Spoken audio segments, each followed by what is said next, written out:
Vaiškonių mokykla, pasakoja Antanas Pečeliūnas. Esu namuose pas Antaną Pečeliūną ir jis papasakos, kaip mokėsi Vaiškonių pradinė mokykla, nes dar iš pradžių buvo, kaip buvo 8-metė mokykla. Nes pavasarį, kaip jau 2 savaitės reikdavo paeit prieš 1 klasę, tai dar buvo 8-metė. O jau aš jau rudenį jau pradinė tik tai. Tai jūs jau 70-ais, ne, ėjot? 69-ais. Pradėjau tai, ne, į 1 klasę. Taip. Tai 68-ais buvo paskutiniai, matyti, 8-metės. Ir tada jūs čia baigėt, kas jūsų mokytas buvo? Bagdonienė Milda. O klasiai iš viso 4 klasės buvo, ne pradinės tos? 4. Ir jūsų klasiai tada kiek buvo apie koks skaičius mokinių? Vienoj klasė visi buvom. Man atrodo, gal kokį 20. Iš viso ar jūsų vienų pirmokai? Pirmokų, antrokų, trečiokų, ketvirtokų. Ir bendroji sumoji 20, ne? 20 su Pirmokų 20, taip? Ne, visų pradinokų. Ai, tai jūsų vadinasi po 5 mokinius kokius buvo.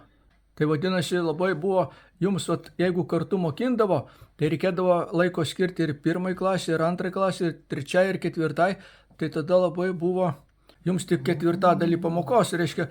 Ir jūs kai baigėte, kas toliau buvo, tada ėjote į Šėtos mokyklą, ne? Į Pagirius. Į Pagirių. Pagirių vidurinė skaitėsi, kaip čia vidurinė. Ir reikėdavo 4 kilometrus.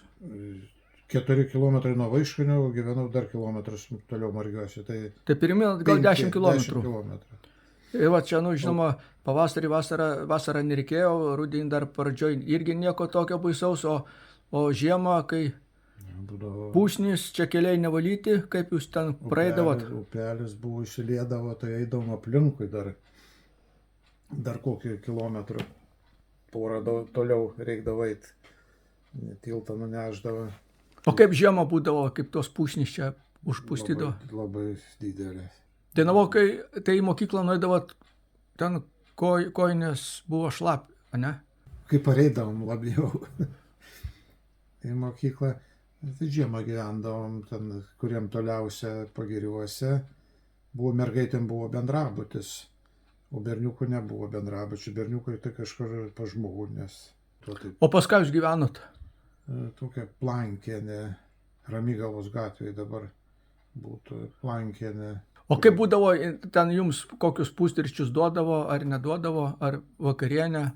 Duodavo, maitino pusryčius. Pietus mokykloje valgydavom.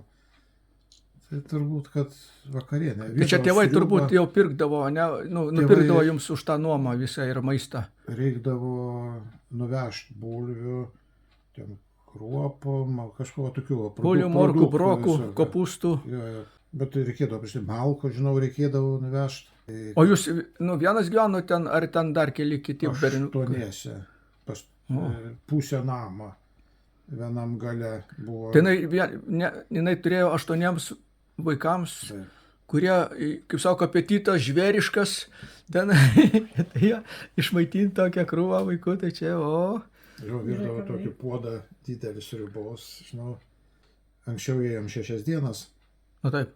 Ir tik tai šeštadienį po pamokų jau išeidavom namo, o sekmadienį dažniausiai iš vakaro vėl grįždavom. Jo, čia atrodo, tais Brežnevo vėlyvojo išvystyto socializmo laikas ar brandaus socializmo laikais padarė, jau šeštadieniais, kad, kaip sako, būtų laisvė daugiau. Ačiū už pasakojimą. Jūsų žmona sako, apie kelią užmiršot papasakoti. Iš Vaiškonių Pagirius buvo, ten per pelkes tokias ėjo, nedervas kelias, kaip lauko beveik kelias buvo. Tai pavasarį, ypač kada vanduo pakildavo, tai būdavo kloja karklas, pjauna ir priklota, kad šito ūkio pravažiuotų technika kažkokia, tai mašinas, kiek čia jie turėtų, dar nežinau, tų mašinų nedaug. Bet būdavo apačioj tarptų krūmų, paklotų žabų, kaip vadinti, ten vanduo bėgdavo.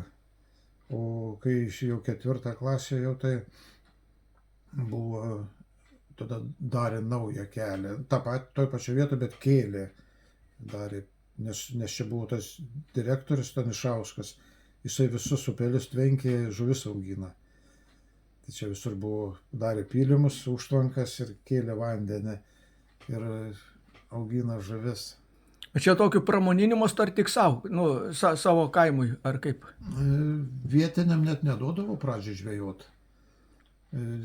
Drausdavo, saugodavo, tai čia aš nežinau, jie pastatė suomišką pirtį, čia prie Margių, čia realiai, kaip sakyti, Margių kaime gal.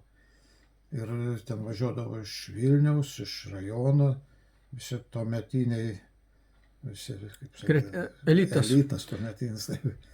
Ir jie čia palevodavo ir aš nežinau, tą žuvį, kaip jie, nes buvo daug žuvies, labai karpius, didelė. Ai, karpius augino, ne? Didelė tokia būdavo, žaugdavo ir valgydavo apsilašydami. Mes pažvejodavom, paskui jau nebevaikydavo, jau leido žvejoti, o paskui kai praėjo migracija, tada jau ir nusausėjo tie visi.